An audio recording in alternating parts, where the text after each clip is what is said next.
Hello, welcome to a very unexpected episode, a live stream of The Rest is Politics with me, Alistair Campbell.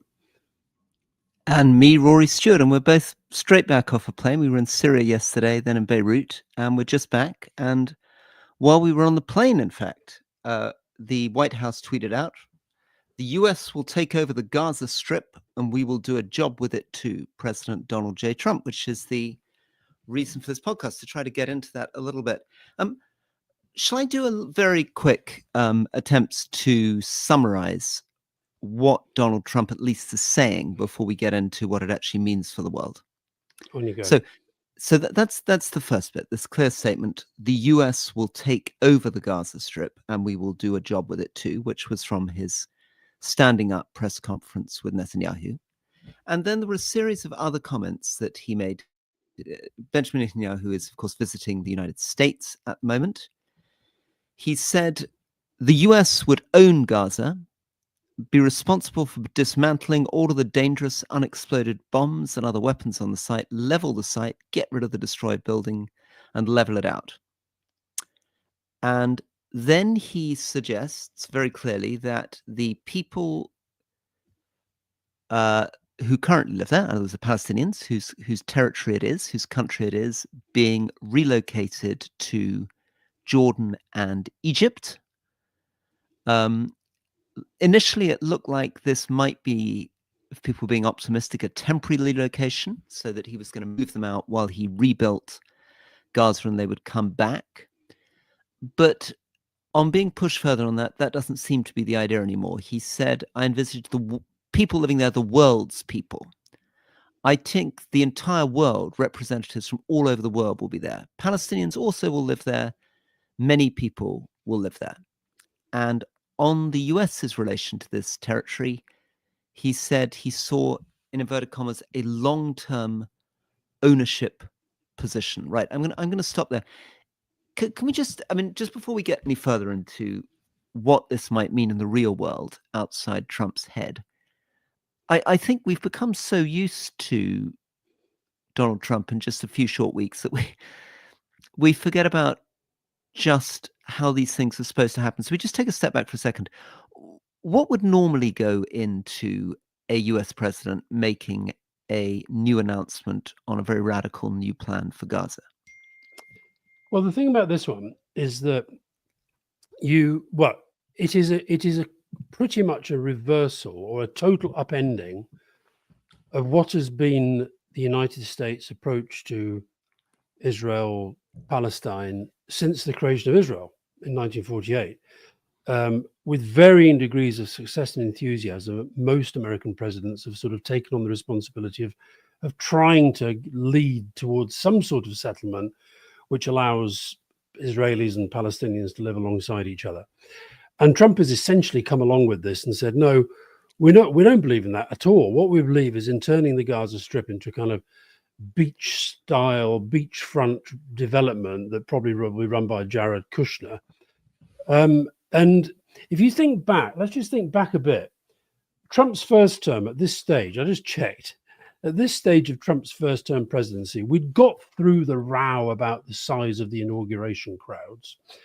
We'd had a few kind of mad personnel things going on. Well, that's been repeated. And then we were into sort of, Trump sort of trying to play around with Medicare and Obamacare and all that stuff. This time, this is just the latest in a series of absolutely upending announcements. We had Canada to be the 51st state, renaming the Gulf of Mexico. We're going to take over Greenland. We're going to take back the Panama Canal. We're going to have a global trade war. And now we've got this. Now, everybody's saying this thing. It's become a bit of a cliche. You have to focus on what he does, not what he says.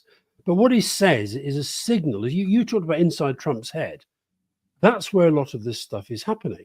One of the most laughable parts of his press conference, whereas he talked about, how much he'd read history. I mean, according to people who know Donald Trump, he's never read. He didn't even read the book that he wrote, never mind any other sort of great history books.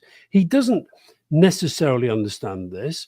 He doesn't even try to understand this. He even talked, Roy, I don't know if you heard the bit where he said that, I've looked at all the pictures. I've got a better understanding of what's happening in Gaza than anybody. Well, you don't have a better understanding of what's happening in Gaza than the people who recently have been walking mile upon mile upon mile because, hey, guess what, Donald? They do want to go back to their homes even though they've been demolished. They do want to live there. Yeah. So what he's done is essentially is saying this is now America. And bear in mind, Rory, part of his shtick to become president again was no more wars. We're going to be out of the wars. But what he's done today, I think you could make the case, has exacerbated the possibility of the ceasefire not holding. I think it's exacerbated the possibility of the Saudi-Israeli normalization situation being set back, and it's exacerbated the possibility of there being a real outpouring in the entire region of anti-Trumpism, anti-Americanism. So he's set back. I think he's setting back any progress that you might have been hoping for. Let's just do a quick, I guess, summary of where we are with Gaza itself. So Gaza was, of course, where the horrifying October 7th attack was launched from. And Gaza has been the site of this unprecedented Israeli retaliation in which Israel has killed almost 50,000 people, including a lot of women and children, and of course a lot of. I think we're above that now, Rory. I think the latest figures is way above that. Okay, so this is the Gaza we're talking about, and it's a Gaza in which 70% perhaps of buildings, maybe 80% have been destroyed. The economy there's an image for people watching, just as a sort of reminder of what it looks like, and you would have seen this in drone footage. People would have seen this in many images, but that's a before and after shot. Here's another before and after shot. And so it's a situation in which the economy has collapsed, water's gone, electricity's gone, people have gone from being in a middle-income country to being one of the poorest countries in the world, dependent on international food aid. Yeah. So there are, broadly speaking, 4 things that could happen to Gaza. There is the realistic, there's the pessimistic, there's the optimistic, and then there's the Trumpian. So the Trumpian we've heard a bit about, and you've explained that, and you're quite right. I mean, he talks about it being a lovely piece of property on the Mediterranean with lovely weather, and it could be a Riviera. And I think in his mind, he seems to think that he's going to just redevelop it. It's a property developer, and it's going to be a fancy beach resort. And when he says the world can live there, I guess he envisages it as a sort of one of those islands off the coast of Dubai. So let's kind of park that for a moment. Then we've got the pessimistic. The pessimistic is that Israel wants no responsibility for Gaza and wants to spend no money on Gaza. It also, for security reasons, wants to control the borders into Gaza, and it wants to be able to launch strikes into Gaza whenever it feels threatened. And in that scenario, Gaza will probably continue indefinitely to be one of the most horrifying places on earth. The super optimistic scenario, which is the scenario which Britain and the international community has been trying to get to, is a scenario in which Israel at least accepts that Gaza should be reconstructed, facilitates it by allowing the borders to open, allows political structures to be put in place, and then maybe with money from Saudi and UAE and some support from Egypt and Jordan, and with the United Nations and international players, there is some sort of post-conflict reconstruction plan for Gaza. And then the realist position, which is probably the toughest of all, but is the one that's most likely to lead to things actually improving, is a situation which would be very difficult for Israel, which was a situation where you would have a genuine Palestinian authority in charge in Gaza, because I don't think Saudi or UAE are going to want to provide security, challenge terrorists on the ground. It would have to be Palestinians doing that, Palestinian Authority. It would have to probably be there with the consent of Hamas, or it would be in a civil war, an armed civil war with Hamas. And the reconstruction would happen brutally slowly but it would be led by the people of Gaza. And then finally, you've got the Trump position. Over back to you. I mean, you said in your earlier question, what would in normal times, and of course we all accept now we don't have a normal president. In normal times, what would have happened? You would have had a sense of this coming. Everybody knew that Trump was going to be seeing Netanyahu. Even before the meeting, the White House were briefing the press that this was going to be looking at a long-term plan to try to end the war, rebuild Gaza, get people back into their homes. So even within the White House, that was where they thought they were. And then you had this sort of almost like a kind of unfolding drama. I said on the main podcast that we put out this morning that you've got to think inside Trump's head as though he's in his own never-ending reality TV show. The Canada tariff show, that didn't go totally according to plan. That Trudeau guy, he hit back a bit harder than I thought he would. So I presented it as a win, but deep in his heart, he knows that wasn't great. Need a new story today. Oh, got Bibi coming in. Let's do something really big and dramatic about Gaza. So he was sitting at his desk signing a few executive orders, and he sort of started to float the idea about, maybe the Gazans just have to leave Gaza. And then by the time he'd got to the press, then he did another one when he had Bibi was in for a little sort of fireside chat. The cameras came in. He developed the plan a little bit more, and then come the press conference, out with all this absolutely amazing stuff. The US will own Gaza. Now, the thing is, normally an American president who's going to make a big policy announcement would get a bit of international humanitarian legal advice. Excuse me, Mr. Lawyer, is this legal? And anybody who knows anything about international law would say straight away, no, Mr. President, it's not. Doesn't give a damn about that. You go back to the Geneva Convention, the Rome Statute of the International Criminal Court, all of these things will tell you you cannot do this. Because you're ethnically cleansing. You're ethnically cleansing a population. You're forcibly removing a population that doesn't want civilian population that doesn't want to move, and in this case, an entire ethnic group. Correct. In fact, to be fair, you've been saying for some weeks that what he said about moving all the Gazans into Egypt and Jordan is ethnic cleansing, and that so it's illegal. It's not clear where you get any authority at all for it, and the way he presented it really was a case of you can take the property developer away from being a property developer, but you're never going to stop Trump talking and behaving like a property developer. The whole thing was, we're going to build these beautiful homes, you're going to have some amazing create all these amazing jobs, and then this idea that we've just come back from Syria, as you say, and I was talking to a friend on the way back from the airport, and I said, it's amazing being in Syria. People just coming up to us when they recognize that, we're clearly not Syrian, and just coming up the whole time saying, welcome, nice to have you here. And this friend of mine said, the exact opposite reaction that they get whenever they try and go anywhere. And so Trump's fine about saying 2 million refugees, what's not to like about it? But, build a wall in Mexico. And it's like it's happening over there without, a bit like the AIDS thing that we talked about in the main podcast, the PEPFAR, no concept of the impact that this actually has on real people, real families, who right now, as if they haven't been through enough, have to wake up and find Donald Trump wants to turn this into the 51st state. And he's doing it in the place which has, of course, been the center point of much of the instability of the world for the last 80 years. Absolutely. And he's doing it with probably the four most important American allies in the world. So involved in this are Jordan, Egypt, Israel, and Saudi. Yeah. And he doesn't seem to have consulted with any of them. The only one who's happy is Israel, because Netanyahu takes this as, and this probably is the biggest story hiding under this whole thing, is what didn't happen in the press conference. And what didn't happen in the press conference was any significant pressure on Netanyahu to formalize or make a ceasefire. No. And Netanyahu will have taken away from this. He has a complete carte blanche from Trump to do whatever he wants, because Trump is talking a much more extreme language than even actually Smotrich or Ben-Gvir have so far. And it's why we said many times that, in a sense, you kept saying, why is Netanyahu? Why do they keep on with the bombing? Why are they doing this? The answer is they were waiting for Trump. Trump has arrived. I mean, one of the most fulsome tributes to Trump came from Ben-Gvir, and he said that he's absolutely right.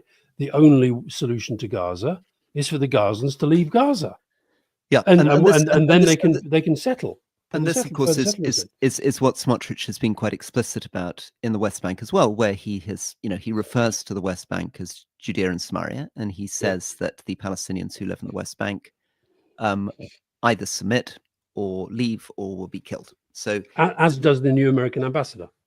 As the new American ambassador, he also refers to Judea and Samaria. Yeah. I don't think he's said the stuff about being killed yet, but I think so we've got Israel. If we look at the other countries, Jordan already has a very fragile situation. Its economy's in trouble. It's been hosting a huge number of refugees already, million refugees from Syria, millions of Palestinian refugees historically. The majority of the population in Jordan is of Palestinian descent.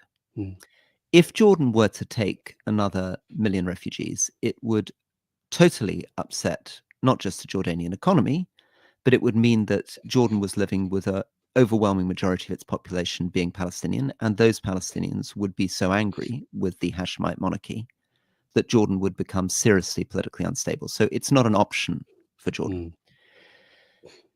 Egypt, I think, is in a slightly different position, but Egypt, for other reasons, historically has not wanted to have a very large Palestinian population imposed on it, partly because it's economically fragile, it doesn't want more refugees, and it doesn't want more instability.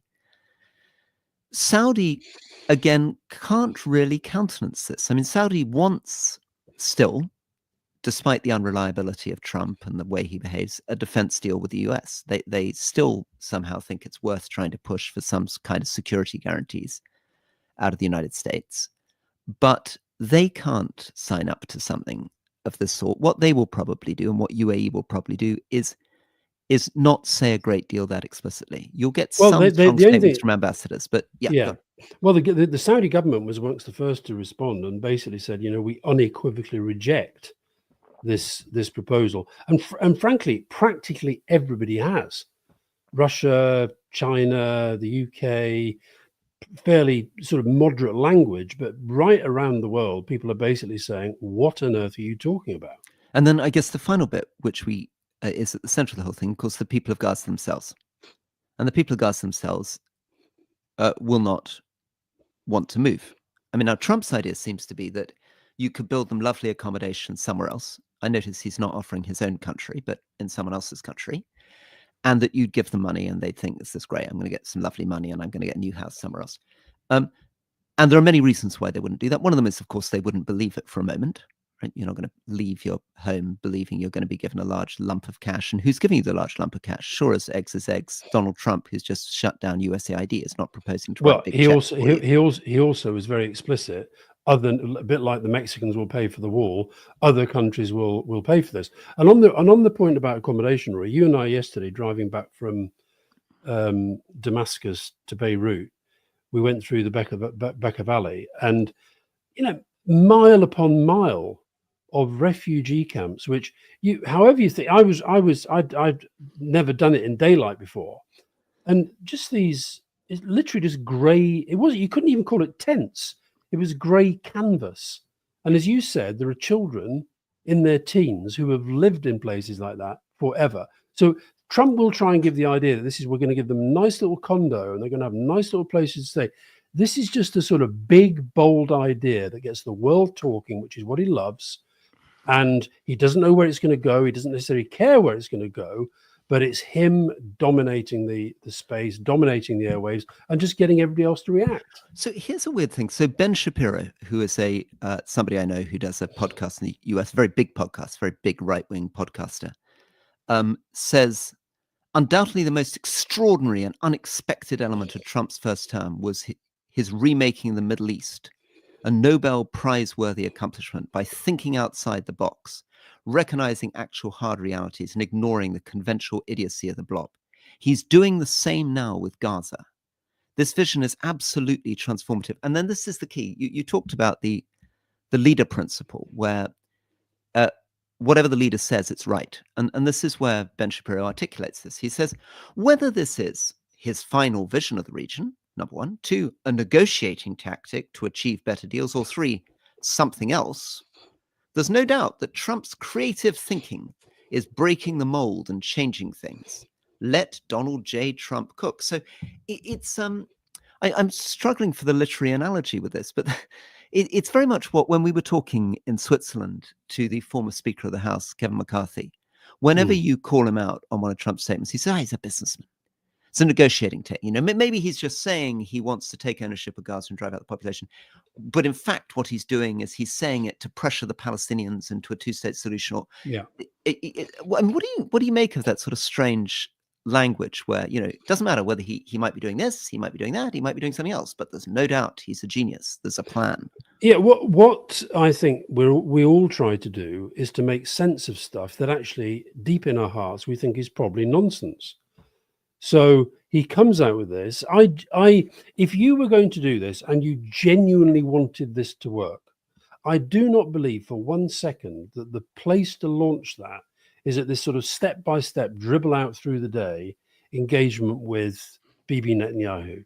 You would want to get the Saudis on board. You would want to get the UAE to sort of not to reject it immediately. You probably would want to think that, maybe this is a place where I can be a unifier, I can try and bring the United Nations back into this.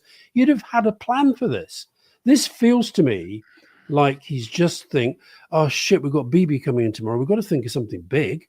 We can't just sort of, we can't just have sort of, a few talking points thing. So, and this is big. This is unbelievably big. This is like, this is, as I said earlier, a total reversal of long-standing American policy. Now, he could argue, I was elected to change American policy. I was elected to be a disruptor. I'm going to disrupt. But I think the Shapiros and the Musks of this world, the people who refuse to accept that he actually might just be a bit stupid and say really stupid, irresponsible, reckless things, they find reasons to say this is actually a really clever thing to do. And I just think, we're going to have to get used to this. I showed you some data. I showed you some data on the plane, Rory, and here we are talking about him. 8 out of 10 of our most listened to episodes last year were about Donald Trump. We're slightly playing his game. He just wants the whole world to be talking about him all the time, and the way to do that is to keep having ideas. Doesn't matter where they go, so far as he's concerned, because by tomorrow he'll be on to another one. Yeah, the one of the things that I think is a real risk here, probably the most likely risk. So I think let's assume, I mean, I've been wrong about things in the past, but it seems at the moment that the overwhelming likelihood is this isn't going to happen. Because how could it happen? I mean, you'd have to send in the US military and drive Gazans out at the point of guns, and you'd have children and women being driven out by American soldiers into countries that don't want to take them. So assuming he isn't actually going to do that, he might, I suppose, conceivably, but let's assume it's not going to happen. Then the problem is this, that he's been talking about it now for longer than we think. I mean, he's crystallized it today, but he started on this a couple of weeks ago, and actually Jared Kushner was giving some versions of something that sounded similar a few months ago. Yeah. The waterfront in Gaza could be very valuable, he said. Israel should move them out and clean it up.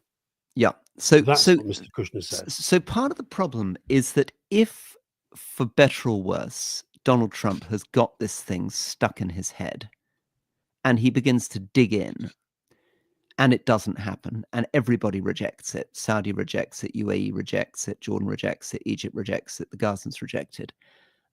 The likelihood, it seems to me, is that he then will get angry, and he will use this as a justification to do absolutely nothing. He will say, I produced my plan.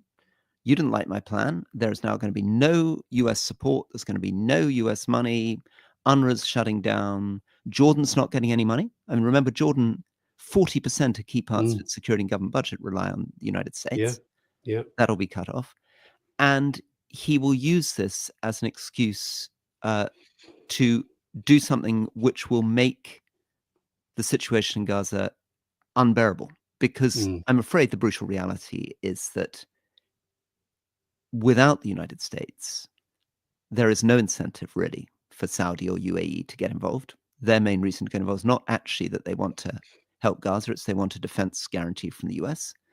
Europe, in its current populist mood, feeling that its economy is struggling, is not going to lean in and take the full responsibility on Gaza. Israel is not going to do anything to facilitate certainly Hamas having any role, but probably not the Palestinian Authority either, if Smotrich and Ben-Gvir have anything to do with it. They want the fighting to start again.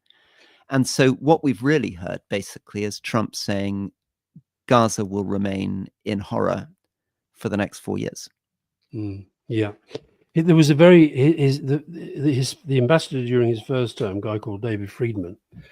He was another one who was saying this is great, thinking outside the box. It needs something to break this, and he then, I think, sort of slightly gave the game away, because he was clearly sort of so excited by the whole thing, and he went, "Is this Mara Gazo or Gaza Lago?" And this notion that you can just turn something like the Gaza Strip. No, listen. By the way, don't get me wrong. If you could. We were in Beirut yesterday, last night and this morning, and it was quite. I found it quite astonishing. You're driving through the city. You've got this incredible, beautiful view down to the Mediterranean. You've got some fantastic sort of scenery. You've got wonderful buildings, and then every few hundred yards, you just see this bombed out building. Okay, and which has been hit by an Israeli in recent weeks. Yeah, and so. And you think, well, I could see why maybe you wouldn't want to come here on holiday with that still going on. Or, the fact that when we went to Syria, we did so having been given the very formal advice by the Foreign Office. This is not a very sensible thing to do. As it happens, felt, where we were perfectly safe. Now, the point I'm making is that you can see why the idea of a big vision to turn this into something more positive, more economically vibrant, so forth, fine. But to do that at the expense of 2 million people being told they've got to move from their homeland. And also, I'll tell you the other thing, which I think goes to the heart of this. I've told you before about a discussion I was involved in with Tony Blair and George Bush and Dick Cheney. And we were talking about democratization. And I made the point that, every time you people talk about democracy, the world hears you saying America. You think everybody wants to be like America. And I think particularly now with Trump in power, I think an awful lot of people do not want to be like America. And this idea that the people of Gaza are going to go, wow, we could get a casino, we could get a golf course. Maybe Donald Trump will drive his little mobile thingy-bob on the golf course. They want their own place, they want their own culture, they want their own future, and they want to be able to build it. I mean, there's one small thing which is just another, maybe a good way of illustrating the extent to which Trump hasn't bothered to think this through, which is that even in the most optimistic idea, which some of his supporters were spinning a couple of days ago, that his plan was to remove everybody and then build a really nice place and bring all the Palestinians back again. You can't do stuff like that because you lose all the property boundaries. I mean, the reason why when you reconstruct any place that's been devastated by war, you do it with the people there, is that you're reconstructing their homes. You're not building, unless I suppose you're Stalin's Russia, you're not suddenly building a whole series of brand new apartment blocks with no resemblance to the pre-existing footprint. I mean, how on earth do you sort out people's claims, their compensation, their ownership, their buildings, or any of this stuff? We've got some very interesting stuff coming in now from different people. One person I thought, which was quite good, let's just try to get it up, is somebody saying, where Miraculous, the biggest fallacy of Trump's plan is to think the problem is with the land. And I'm just to expand on that for a second, give that back to you.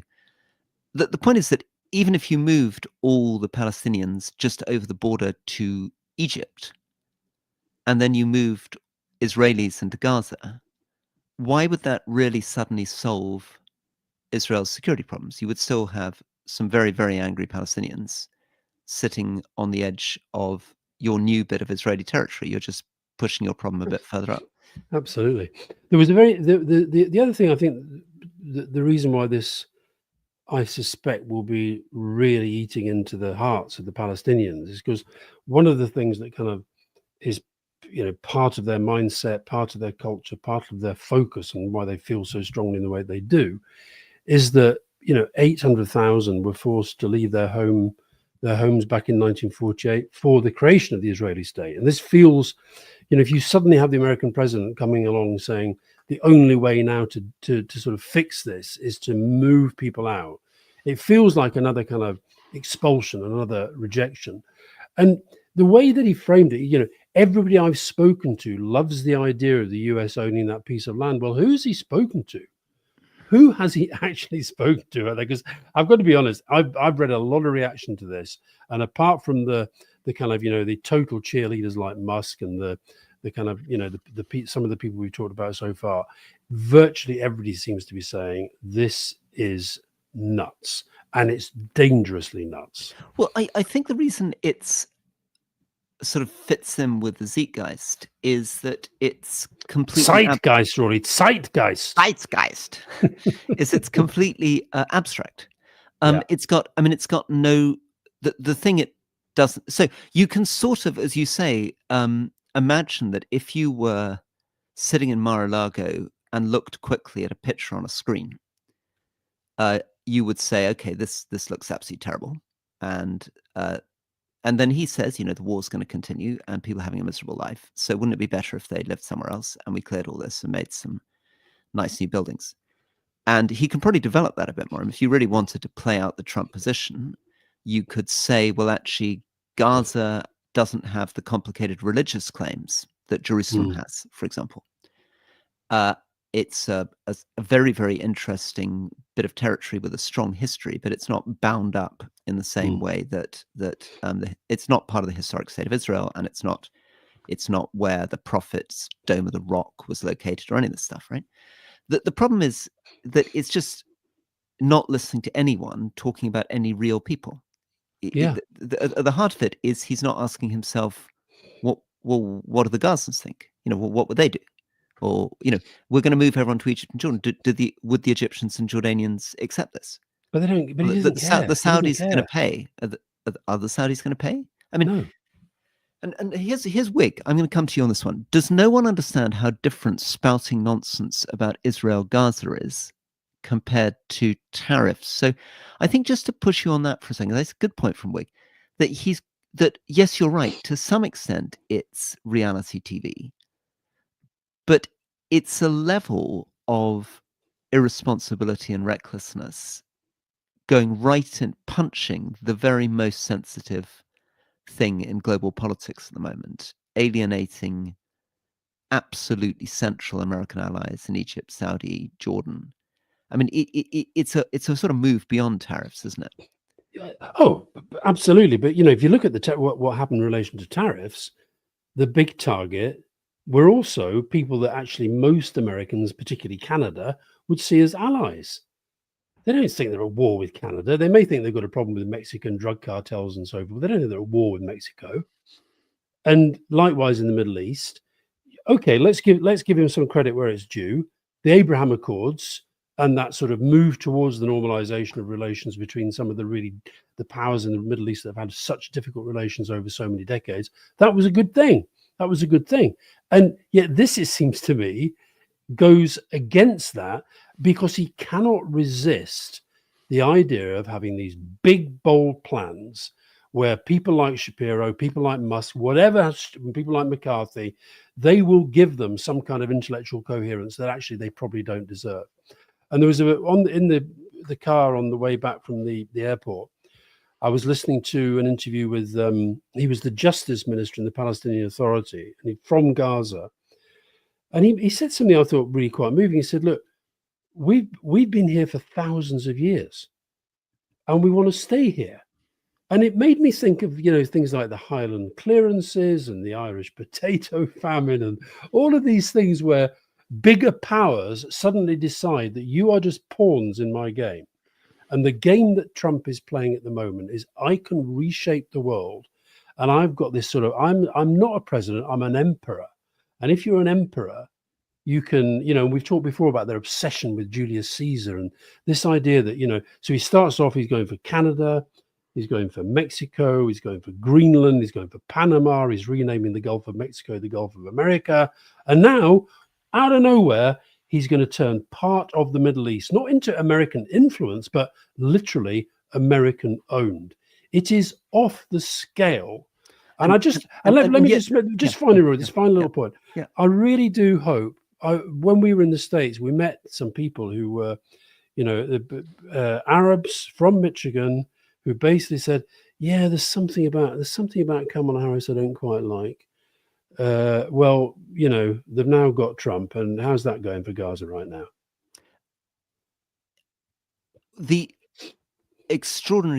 One of the many extraordinary things about it is that it's going to damage him with his voters much, much less than you could ever imagine. So we can explain this, other people can explain this till the cows come home, right? I mean, this should be a fantastic litmus test that lets the entire world see this guy is completely irresponsible, alienating his allies, doesn't do his homework, doing something incredibly dangerous, and is actually the reverse of what he said he was doing, which is making a more peaceful world, as you said at the beginning. And yet we have got to a state where his charisma and people's contempt for the Democrats is so much that literally, I mean, this is where he said it, didn't he? When he said, I can shoot someone dead in Fifth Avenue, nobody care. I don't think his supporters will care at all. I don't think this is likely to have any effect on his net popularity. They will feel, probably, that let me try some thoughts. A lot of people who are pro-Israel will think, well, great. I mean, I'm not listening to detail of this, but it sounds like it's good for Israel and bad for Palestinians, so good on him. Other people who will say, well, it's beating up a bunch of Muslims and they're terrorists and troublemakers, so great. If you talk about, what the impact will be on Jordan and Egypt, they'll think, well, screw Jordan and Egypt. We're not interested in Jordan and Egypt anyway. And they love probably the sense of raw power. I mean, this is this thing we've talked about in the past, which I think is a very, very worrying thing. I've been spending too much time recently looking at American bro podcasts and some British tech bro podcasts. And they're usually kind of really well put together young men who spend quite a lot of time in the gym and invest in, I'm being a bit mean here, but invest in cryptocurrency and love reading biographies of American billionaires. And they love sharing tech tips and life hacks. Yeah. And one of the things they absolutely love about Trump is the idea that he's a disruptor. They've got it in his head that he's a guy like, they keep using this analogy. Elon Musk came along, looked at electric cars and realized that they were spending all this money on lithium batteries, and he took it back to first principles and worked out, reversed engineered it. You didn't need so much lithium, and he made a much cheaper electric vehicle. And Trump is like that. And I don't know what it would take to damage this group, short of him launching and losing a major war.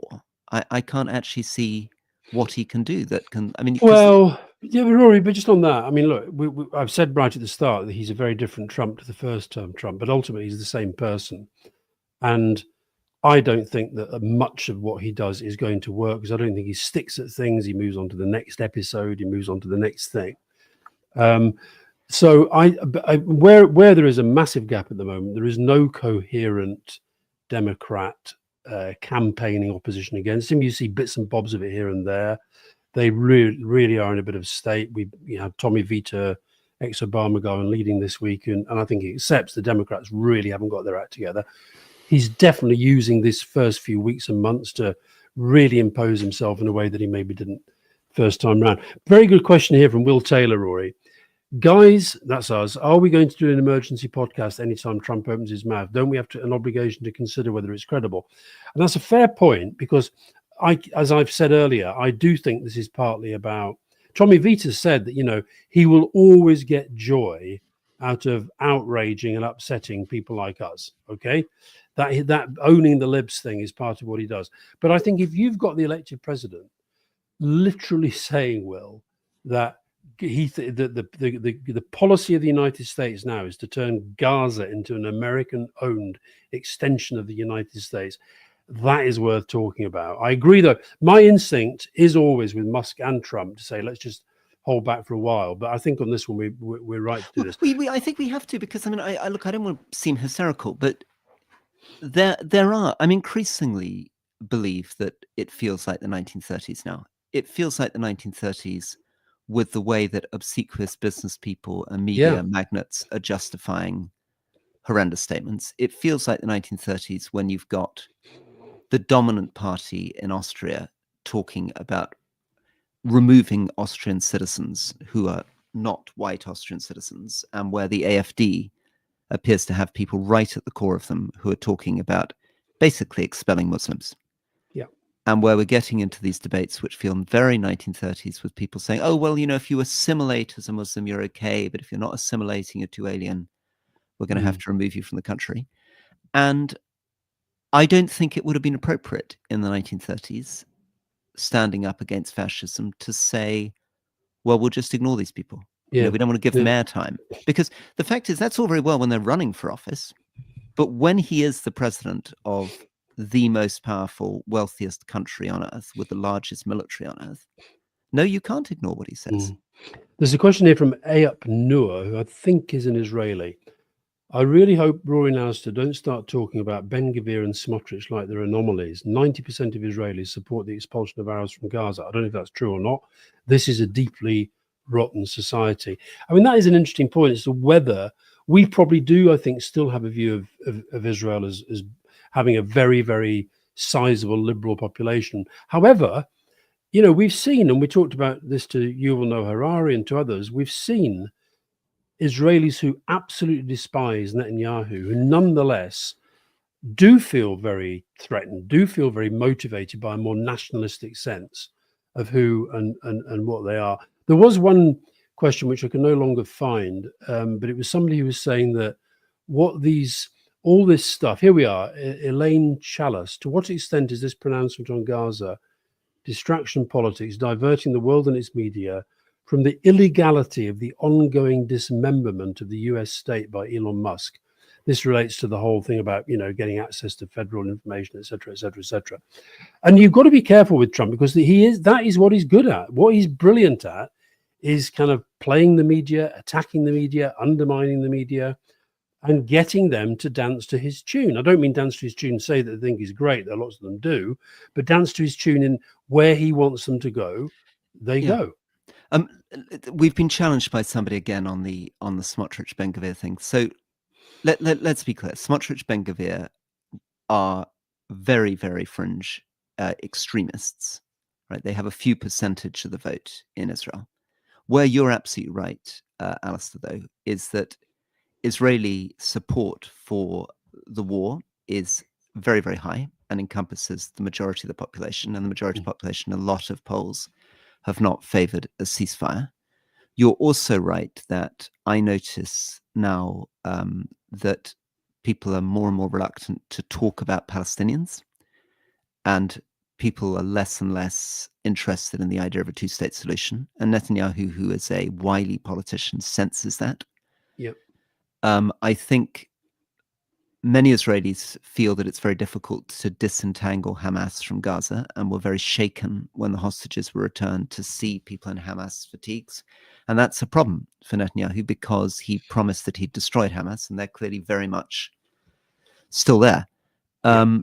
And I think at the heart of it is that many Israelis, understandably, having been through this attack, which completely threw them off balance, and reminded people of the horror of pogroms, want to try to live in a zero-risk environment. And that's a very unfair thing to say, but I'm afraid it's true. And the problem with trying to live in a zero-risk environment is you put 100% of the risk on someone else. So there's no longer a practical conversation happening about what exactly happened on October the 7th.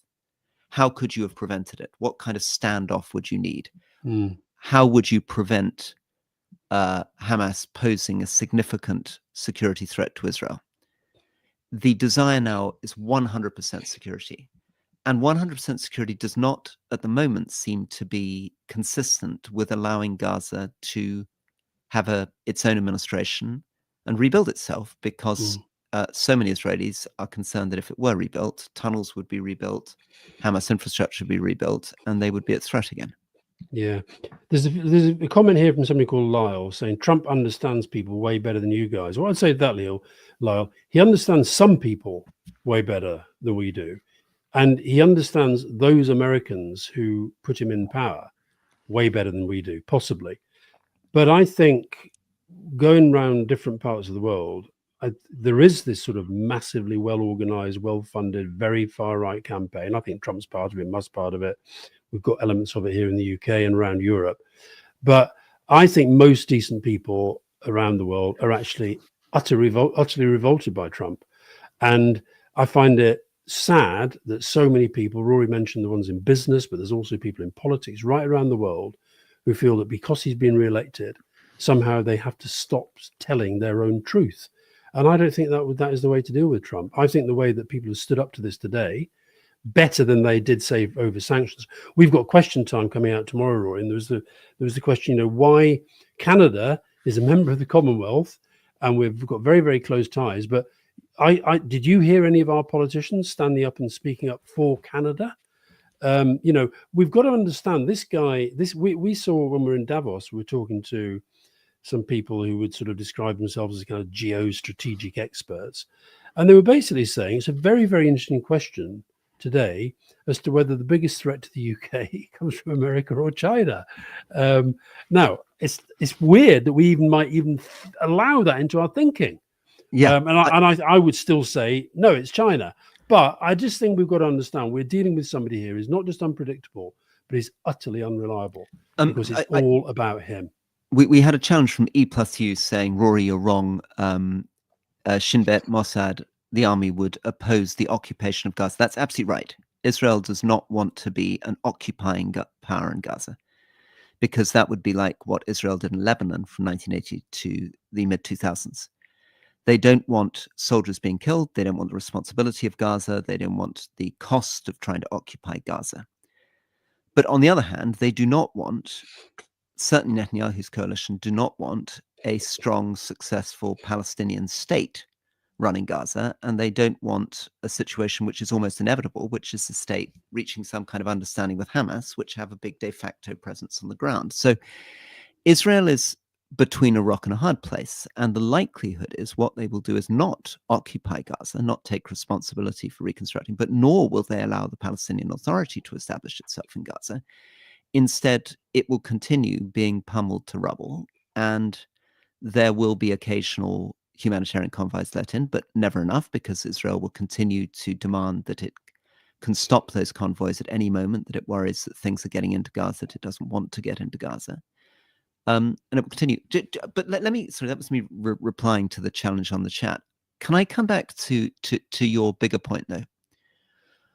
I was talking to a Syrian friend 2 days ago about this, and he said, when is the world going to come together and stand up to Trump? When are people going to actually unify? Now, you talked about this in relation to Canada, but why are we not yet seeing a really strong unified response? Britain, EU, Canada, G7 saying, no, we profoundly, particularly since, as you've said before, our instinct is he's a bully who responds to strength. I mean, I don't know when the next G7 gathering would be. And of course, at the moment, you've got Trudeau on the way out. You've got Scholz probably on the way out. You've got Macron weakened. But let's just imagine that the G7, the next G7 was taking place next week. Okay, let's just imagine it was.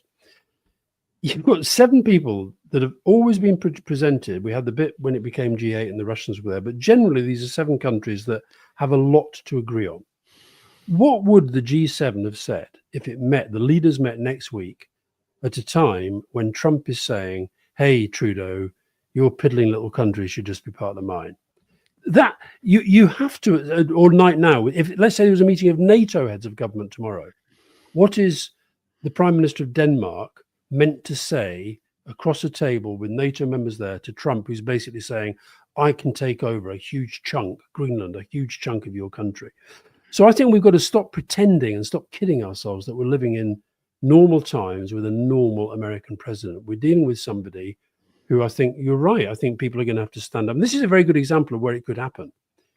I actually think for, maybe even one of the permanent 5 leaders to say, maybe it's time just to have a bit of a clear the air kind of discussion at the United Nations about this. Or maybe we need to, if we're now talking about such a fundamental change in the Middle East, let's have a special G7. Let's have a special meeting of the key players in the Middle East. Because what you can't do is just have every world leader every day wake up and see what what rubbish he's come out with overnight, and then have all these kind of cheerleaders saying there's method in the madness. One of the problems which Sarah Khan, who's one of our subscribers, just pointed out in the comments, is that from the point of view of many people, Biden was not that great on international law either. And that will be true for people who feel strong solidarity for Gaza and Palestinians. It's also true for the Gulf Arabs. So part of the problem is we're positing it that there was an old world where you could sort of, if you were the Gulf or the Palestinians, you could rely on Europe and the United States, and now suddenly Trump's come in. From their point of view, they would say, for example, let's take the Houthis.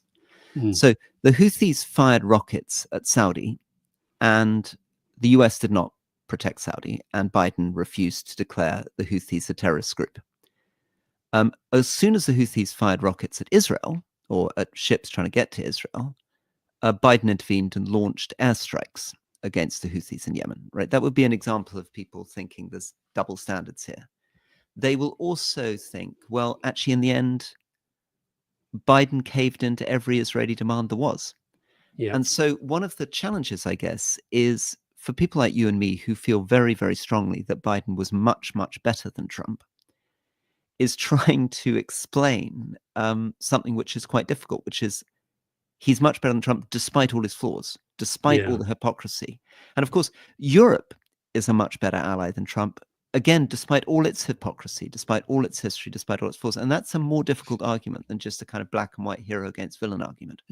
There's somebody just put a thing in the chat saying that, well, there's quite a lot of people saying we've got Trump derangement syndrome. I'm not sure about that, but anyway, maybe we have.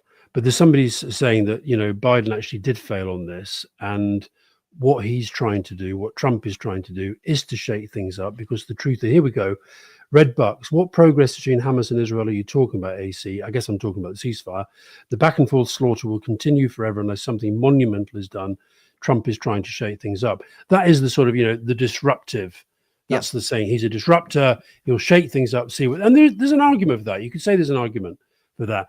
By the way, the other thing that people are saying in the chat is that it's pointless burbling on about the International Criminal Court because America is not a party to it. However, I checked on this earlier today.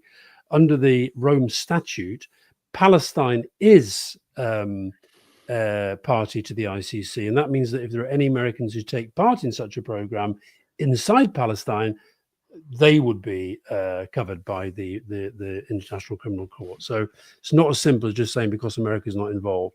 But anyway, yet again, did that even go across his desk? I doubt it. Can I finish? We're coming to the end, but just let's just finish with a final difficult question for you. How does Keir Starmer handle this? Because again, a bit 1930s. We've got a guy who's going around insulting aggressively a lot of the rest of the world, while occasionally tempting a bit of a charm offensive against Britain. He keeps saying, really likes Keir Starmer, and he might give them a softer trade deal than he'd give other people. And so there will be big pressures when Britain is worried about its economy and its growth and this kind of thing to think, well, maybe we shouldn't speak up too much. Maybe we should let Europeans speak up. Maybe if we're gentle with them, we might be able to get away with stuff. How is I mean, on the one hand, we're calling people to come together and stand up against Trump. On the other hand, and this is the problem I'm giving you, let's imagine you're the comms director in Number 10. How do you balance that against the realpolitik of what Starmer may want to get out of Trump?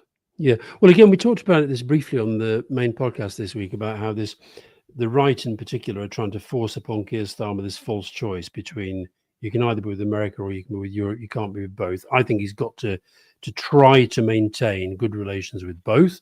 I do think in terms of economic and diplomatic power, far more should be invested in Europe, particularly with Trump being so unreliable. But in terms of this specifically, I actually think that I was quite encouraged, by the way. As soon as I shouldn't do this, but as soon as I got off the plane, and you and I were both sort of looking at our phones as we sat on the plane this morning and just checking on all the things that Trump had said and done.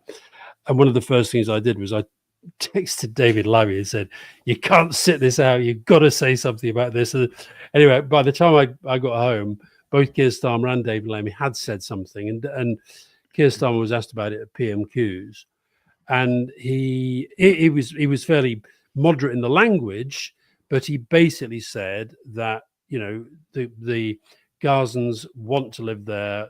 They want to go home. He talked about how he had these two images in his mind. One was of the Israeli hostages being reunited with their families, but then the other was of these thousands and thousands of Gazans, you know, trudging, walking to their homes because they did want to rediscover. They did want to see how badly damaged they were. They did want to see whether they could rebuild. So I think he's sticking to the British position, which is that we've got to ultimately keep trying to work towards a two-state solution.